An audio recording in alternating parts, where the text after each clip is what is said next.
Cláudio Froncilo, sou trabalhador voluntário do Núcleo Assistencial Espírita Paz e Amor em Jesus, no Tatuapé, aqui em São Paulo. Hoje eu queria falar um pouco com vocês de um assunto que é um pouco delicado. Mas eu li um artigo nos anos 90 de Orson Peter Carrara, de Matão, que me chamou a atenção e eu venho comentando sobre esse artigo todas as vezes que faço uma palestra ou uma aula, já que sou trabalhador espírita há mais de 30 anos. E a gente conversa bastante sobre os equívocos e as distorções doutrinárias. Por incrível que pareça, infelizmente, alguns adeptos à doutrina espírita não são muito chegados a estudar a doutrina espírita. Não conhecem, ouviram falar, leram alguma vez o Livro dos Espíritos, o Livro dos Médiuns, e parou por aí. E aí acaba aderindo ao Espiritismo com algumas coisas, alguns resquícios de outras religiões, e querem às vezes introduzir dentro da doutrina espírita.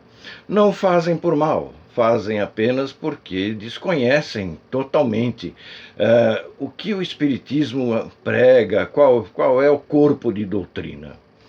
E eu gostaria de enquadrar alguns desses equívocos. Logicamente vai dar a impressão de que é alguma coisa jocosa, mas é uma realidade, acontece em muitos núcleos assistenciais, em muitos centros espíritas. O primeiro deles é a obrigatoriedade do passe em todo e qualquer comparecimento ao centro espírita. Infelizmente ainda existe isso.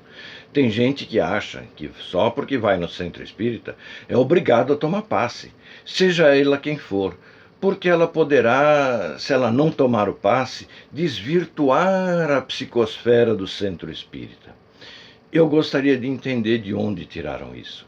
Isso não está escrito em nenhum livro do Pentateuco kardeciano.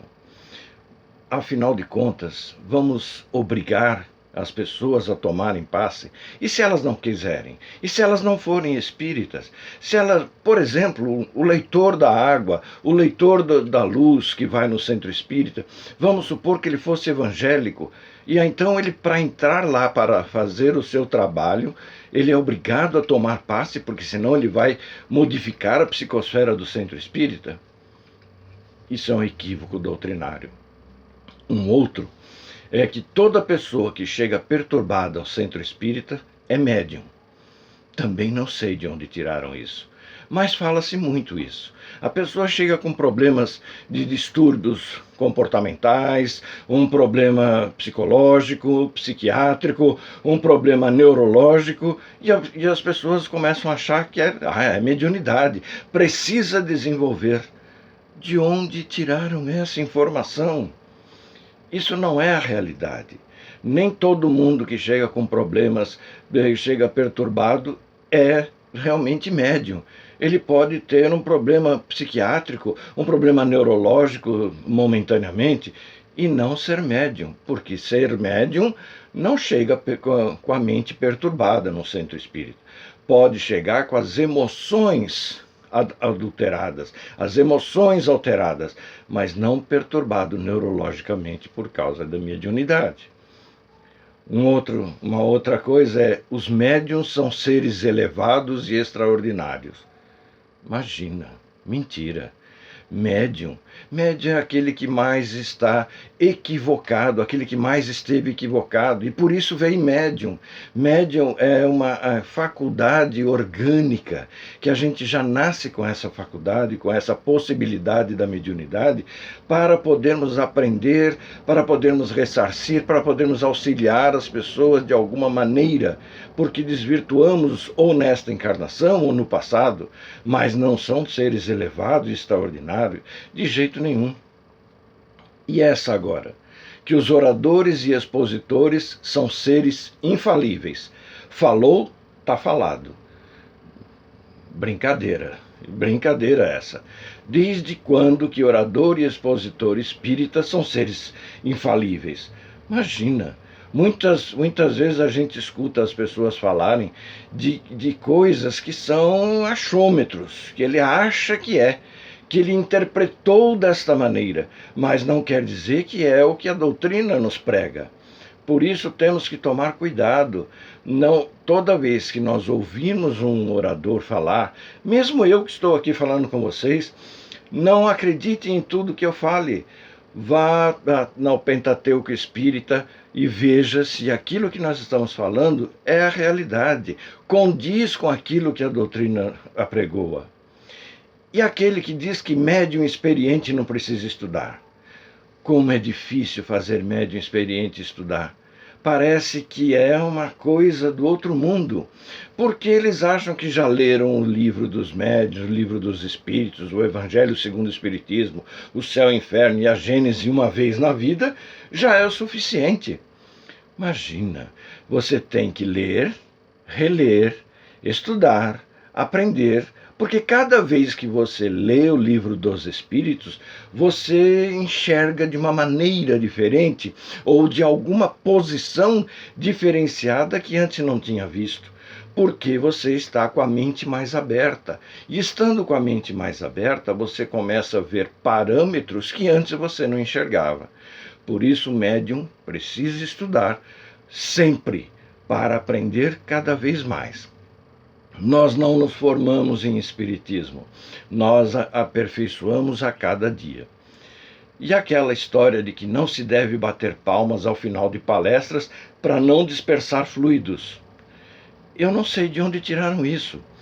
É óbvio que nem todos os trabalhos mediúnicos, trabalhos públicos, nem todos os trabalhos que a gente vai todas as vezes, toda semana, corriqueiramente, cada vez que alguém fala alguma coisa que faz, a gente vai sair aplaudindo, porque afinal de contas não é um show. O próprio livro dos médiuns diz ali que lá o espiritismo não deverá subir aos palcos, portanto não é show.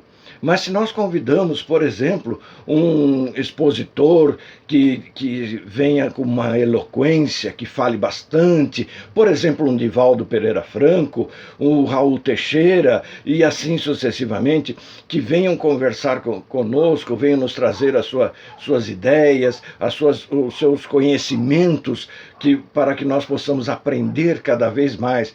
Vem com boa vontade, vem de outra cidade, vem de outro estado, vem de outro país.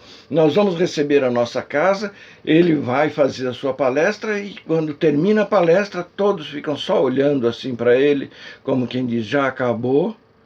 Não, o bater palma é um incentivo. Neste momento eu posso sim bater palma, não vai dispersar fluidos não. É lógico que um outro equívoco doutrinário é querer fazer um casamento, batizado, uso de gestos, imagens, roupas especiais, cromoterapia, cristais, TVP, pirâmides, tudo isso no centro espírita. Essas coisas podem ser boas, como por exemplo, a cromoterapia, cristais, TVP, pirâmides, são boas para quem estuda fora do centro espírita. Não é para ser levado para dentro do centro espírita. E aquela história de que as mãos dadas formam corrente de proteção. De onde tiraram essa ideia? As correntes que nós temos que fazer para unirmos aquilo que nós estamos fazendo é a corrente de pensamentos. Se nós estamos com o pensamento elevado e fazemos essa corrente do bem pelo pensamento, esse sim tem um poder do pensamento. Porque se segurarmos apenas as mãos, mas estivermos pensando em outras coisas, não tem corrente nenhuma aí não. Portanto, cuidado. Comemoração de Páscoa, Semana Santa, dentro do centro espírita, não é da nossa alçada, não é isso que nós precisamos fazer dentro do centro espírita. Para recarregar energias, essa é outra. O aplicador de passes deve encostar a cabeça na parede após a tarefa. Para quê? Eu estive uma vez num centro para o qual eu fui fazer uma palestra e vi isso acontecer. E eu, como sou um curioso e gosto de aprender, eu perguntei no final para a pessoa que me levou àquele centro. Por que que fazem isso? E me informaram que era para receber as energias que vinham da Terra, o tal de Kundalini, do qual os esotéricos tão bem explicam isso. Mas num centro espírita não há necessidade disso. A partir do momento que eu estou dando passe, eu já estou recebendo do mundo espiritual as energias que vão me auxiliar e auxiliar aquele a quem eu estou dando passe. Então, não é necessário isso, não. Mulheres não devem entrar de saia no centro. Por quê? Qual é o problema? Se está calor, está num local que está muito acalorado, é lógico que ninguém vai entrar de biquíni. Existem centros espíritas, por exemplo, na praia, como no Rio de Janeiro, que as pessoas, se duvidarem, vão entrar de biquíni. Aí não, aí é uma questão de coerência doutrinária, é uma questão de coerência no modo de se vestir, mas não que a saia seja um impeditivo. Houve uma época que lá mesmo na nossa casa havia um impeditivo das pessoas irem, por exemplo, no inverno com casacos de nylon, porque diziam que o nylon vinha do petróleo, que era resquício de seres orgânicos, e com isso impedia a energia do passe a adentrar a pessoa. Crendice popular. Homens e mulheres devem sentar-se em fileiras separadas no ambiente do centro.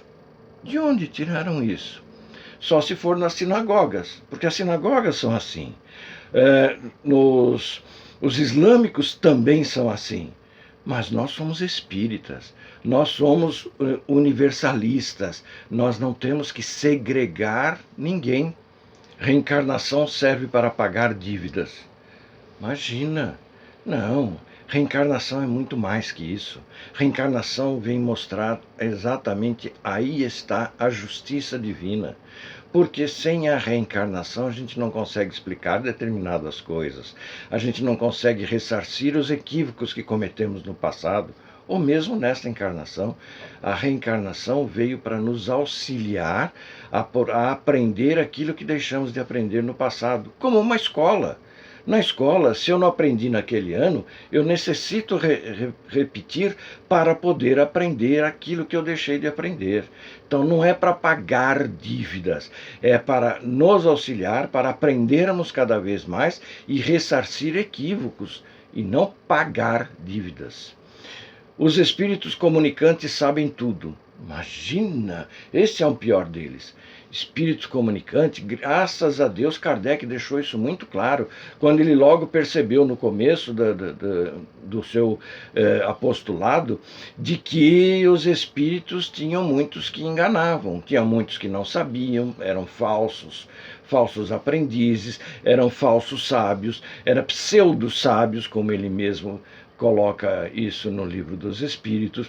Portanto, nem todos os espíritos sabem tudo, nem de tudo, porque muitos vão falar apenas aquilo que conhecem, a sua opinião pessoal, assim como nós fazemos aqui na Terra. Portanto, temos que tomar cuidado com que tipo de espíritos estamos lidando. João falava, cuidado, veja antes se os espíritos vêm de Deus. Lógico que todos os espíritos vêm de Deus, mas o João, quando quis dizer isso, João o Evangelista, quis dizer que nós temos que ver aqueles que seguem as orientações de Deus, não aqueles que vieram de Deus, porque todos nós viemos. Por isso, nem todos os espíritos comunicantes sabem de tudo. E essa agora de que determinado centro espírita é forte e outro é fraco. Ah, você não está sentindo bem nesse centro? Ah, você precisa de um outro centro. Você precisa de um centro forte, num centro em que Deus consegue tirar os espíritos que estão te atrapalhando, porque isso e porque aquilo. De onde tiraram essa ideia? Se Deus é único em qualquer local, qualquer igreja, qualquer religiosidade, não existe centro forte, não existe centro fraco. Existe aquele que você se adapta, aquele que você se permite fazer a coisa certa e aquele que você não se adapta. Essa é a ideia. E uso de expressões como mesa branca, baixo espiritismo, encosto e muitos outros absurdos, como aqueles das correntes no chão, de garrafas em prateleiras para prender os espíritos obsessores, ou de mesa de concreto que vai suportar os murros dos médios indisciplinados, são crendices que as pessoas inventam para fantasiar a doutrina dos espíritos. Não há necessidade de nada disso. O espírita, ele precisa sempre saber por que faz determinada prática, pensar no que ele faz e realizar o que está dentro do bom senso e da razão. E, principalmente, se há coerência entre o que pratica e o que ensina a doutrina dos espíritos. A doutrina dos espíritos, ela é coerente, ela é de bom senso. Portanto, tenhamos nós também bom senso e coerência. Numa outra oportunidade, nós comentamos mais sobre isso. Obrigado pela atenção e até a próxima.